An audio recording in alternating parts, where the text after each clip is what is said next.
जय श्री राधे। आज हम आपको वर्णन करने वाले हैं कि दक्ष प्रजापति से राजपद कैसे गया। क्योंकि आप सभी हमने पहली वीडियो में बात करी कि दक्ष प्रजापति कौन थे, लेकिन अब हम वर्णन करने वाले हैं कि दक्ष प्रजापति पूरी सृष्टि के राजा थे, तो क्यों कर उनसे राज छीन करके क्षत्रियों के लिए दिया गया था।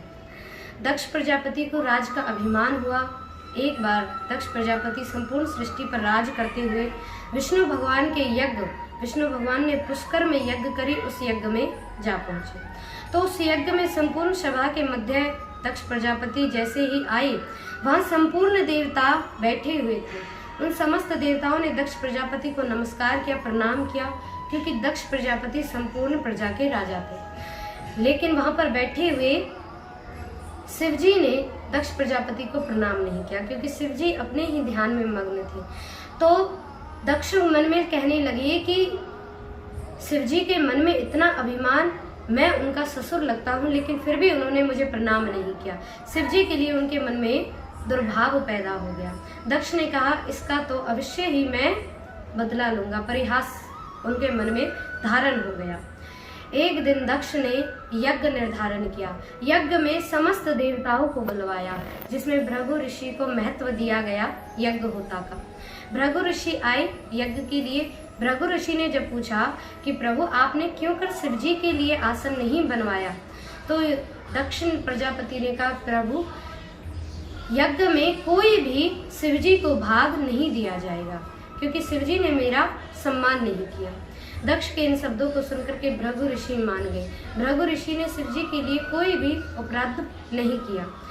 अन्य ऋषि जब आए तो दधीचि ऋषि आए। दधीचि ऋषि ने आकर के कहा कि अरे दक्ष, शिवजी का भाग तो कहीं नजर नहीं आता।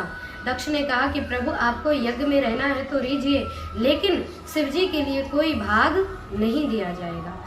दधीचि मुनि इस दृश्य को देखकर, क्योंकि दधीचि मुनि के इष्ट हैं शिवजी, दधीचि मुनि ने कहा कि अगर शिवजी को ही भाग नहीं दिया जाएगा तो इस यज्ञ में मैं रहकर क्या करूं।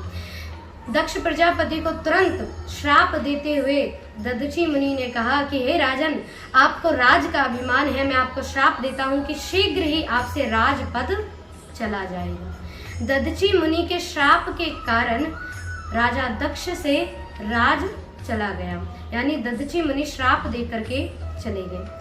अब श्राप देकर के जाने के पश्चात लेकिन फिर भी राजा दक्ष प्रजापति को कोई प्रभाव नहीं पड़ा। अन्य देवताओं को बुलाया। जब अन्य देवता यज्ञ में जा पहुंचे तो मैया सती ने प्रभु शंकर से कहा कि प्रभु मेरे पिता यज्ञ कर रहे हैं, मुझे भी जाना चाहिए। शिवजी ने मना किया, लेकिन फिर भी मैया सती नहीं मानी। तो नंदी इत्यादि गणों को प्रभु ने सती के साथ भेज दिया। सती जब पिता के घर आई, पिता ने ना तो सती का आदर किया, यज्ञ मंडप में जाकर के देखा तो अपने पति का भाग ना देख करके सती को क्रोध आया। इतना क्रोध आया कि समस्त देवताओं से कहने लगी कि अरे देवो, तुम यहाँ आकर के उस महादेव के बिना अपना भाग लेने आए हो, तुम कैसे देवता हो, तुम संपूर्ण देवता च्युत हो जाओगे, तुम्हारा विनाश होगा। ऐसा कहते हुए मैया सती ने अपने शरीर से अग्नि प्रकट करी और उस अग्नि कुंड में ही अपने शरीर को दाहित्व कर दिया। इस दृश्य को देखकर शिवजी के गणों ने जाकर के शिवजी से प्रार्थना करी कि हे प्रभु, मैया सती के साथ ऐसा व्यवहार हुआ है यज्ञ कुंड में। तो ये देख करके प्रभु शिव ने अपनी जटा पृथ्वी पर पटकी और एक दिव्य पुरुष प्रकट किया। वो दिव्य गण था वीरभद्र। वीरभद्र को आज्ञा दी कि जाओ दक्ष का वध करो। दक्ष प्रजापति के वध के लिए वीरभद्र जाने लगा। हजारों करोड़ों गण मिल करके शिवजी की तरफ से युद्ध में जा पहुंचे। अनेकों देवताओं के साथ युद्ध होने लगा। वीरभद्र ने विष्णु के साथ युद्ध किया। विष्णु भगवान जब चक्र चलाने लगे, अपना सुदर्शन चक्र, तो वीरभद्र कहने लगे कि अरे विष्णु, ये चक्र तुम्हें शिवजी के द्वारा ही प्राप्त हुआ है और इस चक्र को तुम मुझ पर ही प्रयोग करना चाहते हो, अवश्य ही तुम्हारा अहित होगा। जब वीरभद्र के साथ विष्णु युद्ध करने लगे, महाघनघोर युद्ध होने लगा और वीरभद्र ने विष्णु इत्यादि समस्त देवों को पराजित करके दक्ष प्रजापति का शीश काट करके उस अग्नि कुंड में फेंक दिया।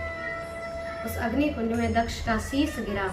दक्ष प्रजापति का शीश गिरते ही चारों ओर हाहाकार मच गया, चारों ओर हाहाकार मचा।